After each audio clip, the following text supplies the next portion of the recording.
Idea Gudiya जब ते छावा लभदियां नहीं टुर जावण एक बार जे मावा लभदियां नहीं टुर जावण एक बार जे मावा लभदियां नहीं पुत्र पावे लख जहान तो मंदे ने पर मावा खड़ सारे जग तो चंगे ने पुत्र पावे लख जहान तो मंदे ने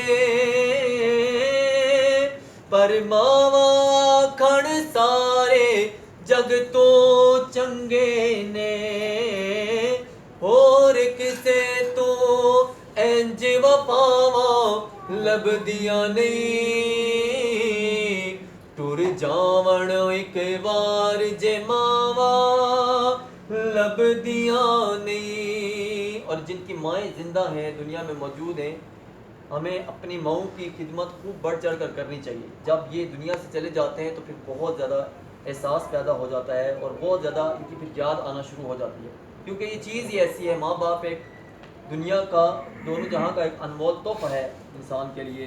शायर ने लिखा क्या कि माएँ कितनी मोहब्बत करती हैं अपने बच्चों से। बोल जे मोचो मंदा निकले टोक दिया और चंगी माड़ी था तो मावा रोक दिया।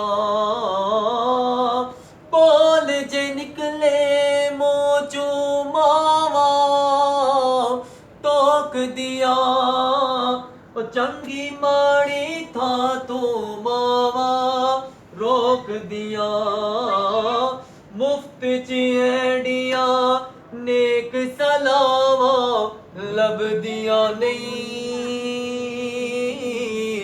टुर जावण एक बार जे मावा लभदियां नहीं। और शायद जाते जाते बड़ा प्यारा मैसेज दे रहे हैं, समाप्त फरमाएं। कम एक दोस्ता आका तेनो कर जावी ओ मां दे मरण तो पहला पहला मर जावी। कम एक दोस्ता आका तेनो कर जावी ओ मां दे मरण तो पहला पहला मर जावी। जग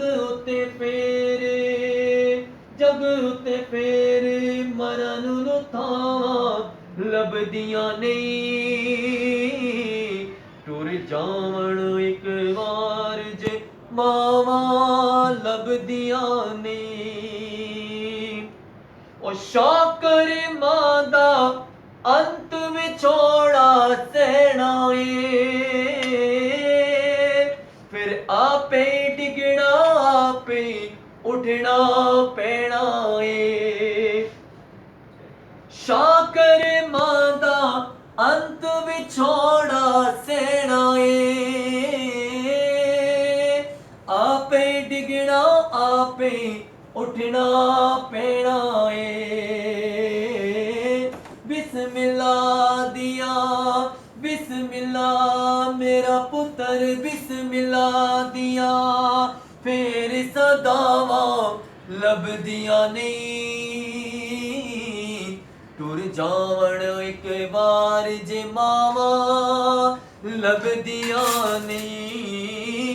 ऐडिया गूड़िया जगते थावा लभदियां नहीं टुर जावण एक बार जे मावा लभदियां नहीं।